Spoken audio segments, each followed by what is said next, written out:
حضرت ابو الحسن رحمۃ اللہ تعالیٰ علیہ حضرت معاذ ابن جبل رضی اللہ تعالیٰ عنہ کے پاس بیٹھا کرتے تھے. فرماتے ہیں ان سے جو پیار بڑھا تو پھر میرا مصلی سے بھی بڑھ گیا. تابعی ہیں. فرماتے ہیں صحابی رسول سے محبت ہوئی تو ذکر سے بھی ہو گئی, پھر درود شریف سے بھی ہو گئی. محبت ان سے بڑھی تو پھر اللہ نے مسجد کا پیار بھی بڑھا دیا. آپ فرماتے ہیں کہ میری ہر وقت طبیعت چاہتی تھی کہ بس اللہ اللہ کروں, بس اللہ اللہ کروں, بس نہ میں ذرا تھوڑی جان چھڑاؤں لوگوں سے, کوئی 10 منٹ ملے تو میں کوئی 4 نفل پڑھ لوں, میں تھوڑا سا نہ بچوں لوگوں سے, اور مجھے تسبیح ملے تو میں نہ کچھ 400-500 دفعہ استغفار پڑھوں, سبحان اللہ, الحمدللہ, اللہ اکبر, لا حول ولا قوت الا باللہ, میں نہ تسبیحات پڑھوں.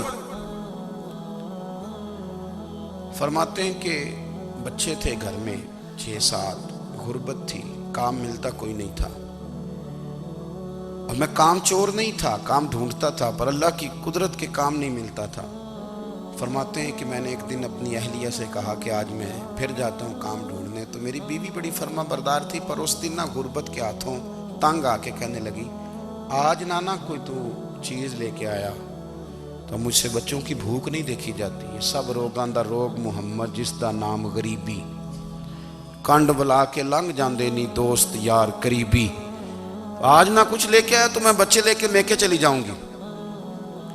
شیخ فرماتے ہیں کہ میں بڑا پریشان گھر سے نکلا, پر میں نے صبح سے لے کے زور تک کام ڈھونڈا, کام ملا کوئی نہیں. تو میرے دل میں خیال آیا چلو کام نہیں ملتا تو اللہ اللہ تو کرے نا, چلو بندوں کی مزدوری نہیں ملتی تو رب کریم کی عبادت ہی کرتے ہیں. فرماتے ہیں کہ میں نے نا فرات کے پانی سے وضو کیا, نہر کے, شدید دھوپ تھی, ساتھ ریت تھی اور ریت تپ رہی تھی. میں نے اپنا رومال وہیں مصلی کے طور پر بچھا لیا, اور فرماتے ہیں کہ زور سے لے کر عصر تک نماز پڑھی. دھوپ بھی پورے زور پہ, پر میرے سجدے کا ذوق بھی پورے زور پہ. فرماتے ہیں سورج بھی چمک رہا ہے اور رب کی عبادت کا ذوق بھی پورے زور پہ. میں سجدہ کروں تو پھر میرا اٹھانے کو جی نہ چاہے.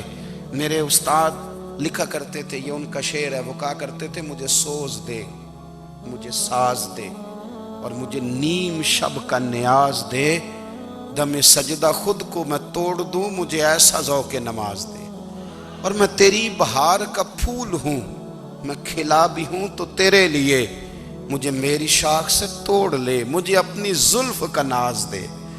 بھائی فرماتے ہیں کہ عصر تک میں نے نفل پڑھے, دل ڈھلنے لگا, عصر کی نماز پڑھی اور میں وہاں سے چلا. اب میں جب نکلنے لگا تو دل میں خیال آیا کہ چھوٹی چھوٹی دیواریں ہیں گھر کی, بغیر کچھ لیے جاؤں گا تو بیوی دور سے دیکھے گی تو شور کرے گی کہ پھر خالی ہاتھ آ گیا ہے. کہتے میں نے اپنے اسی رومال میں جس پہ میں نے نماز پڑھی تھی نا, رومال میں کی آخی دے پنجابی جو صافہ کہتے ہیں, اسی میں نا میں نے کچھ ریت بھر لی کہ وہ دور سے دیکھے گی تو سمجھے گی کچھ لے کے آیا ہے, چلو جا کے اسے بتا دوں گا کہ آج پھر مزدوری نہیں ملی. کہتے ہیں وہ ریت لے کر جب میں گھر میں گیا تو پہلے بیوی دروازے پہ کھڑی ہوتی تھی, پوچھتی تھی خالی ہاتھ آ گئے ہو, آج میں نے دیکھا تو ہے ہی کوئی نہیں. فرماتے ہیں میں اندر داخل ہوا, سلام لیے, کونے میں نے وہ رومال رکھ دیا اور میں نے آواز دی کہ بھلی مانس کہاں ہو. تو وہ کہنے لگی آپ منہ ہاتھ دھو لیں, میں روٹی لے کے آئی. میں نے کہا روٹی کہاں سے آ گئی, یہاں تو کئی دنوں کے فاقے, تو کئی دنوں کی غربت ہے, یہاں تو اس گھر میں تو فقیری ہے. فرماتے ہیں کہ وہ روٹی لے کے آئی اور اس وقت کی جو موجودہ نعمتیں تھیں, سمجھ لیں سلاد, اچار, ہر چیز ساتھ لائی. میں نے کہا کہ بچے کہاں گئے, کہنے لگی وہ کھانا کھا کے کھیلنے گئے, آپ کھانا کھا لیں آ جاتے. کھانا اس نے چن دیا. میں نے حیرت انگیز لہجے میں ساری نعمتیں اپنے دسترخوان پہ دیکھ کر کے بیوی سے پوچھا یہ کہاں سے آیا کھانا, بچوں کو تو نے کہاں سے کھانا کھلایا, یہ سارا کچھ کیسا ہے. تو کہنے لگی پتہ نہیں آج آپ کس کریم کی مزدوری کرنے چلے گئے تھے, پتہ نہیں کس کریم کی, میرے گھر میں تو اتنی نعمتیں آئی ہیں کہ مجھ سے سنبھالی نہیں جا رہی, اتنا اناج ہے, اتنا گندم ہے, کس کریم کے دروازے آج چلے گئے تھے. یہ کہتے کہتے وہ اٹھی اور اٹھ کر کے کہنے لگی پہلے ہی بڑا کچھ آیا تھا, اب کیا لے آئے ہو. اور جا کر کے نا اس نے وہ ریت والا رومال کھولا, کہنے لگے میں تو لے کے آیا تھا ریت، تو میرے رب نے اسے بھی سونے اور ہیرے بنا دیا تھا۔ جب آپ کی توجہ اللہ کی جانب، میرے نبی پاک صلی اللہ تعالی علیہ وسلم نے فرمایا ہر چیز اپنے رب سے مانگ، ہر چیز مانگ، ہر چیز مانگ۔ یا رسول اللہ کیا کچھ؟ میرے محبوب نے فرمایا تیرے گھر میں نمک بھی ختم ہو جائے تو وہ بھی اپنے رب سے مانگا کر، تو مانگنا وہ تجھے دے گا، تو اس کی بارگاہ میں کشکول طلب دراز تو کرنا۔ اور ترمذی شریف میں عجیب لفظ ہیں، رسول کائنات نے فرمایا، رب کریم فرماتا ہے جب میرا بندہ ہاتھ اٹھاتا ہے نا تو مجھے حیا آتی ہے کہ میں خالی کیسے لوٹا دوں اس کے۔ اتنے بڑے بادشاہ کی بارگاہ میں، او بھائی لوگوں سے عزتیں تلاش کرتے ہو تو وہ کیا تمہیں عزت دیں گے؟ وہ تو کل اچھا کہتے ہیں پرسوں برا کہنے لگ جاتے ہیں۔ لوگوں کے سامنے گڈ بک میں آنا چاہو گے تو وہ تو سویرے تمہارے بارے میں کچھ کہیں گے، شام کچھ اور کہیں گے۔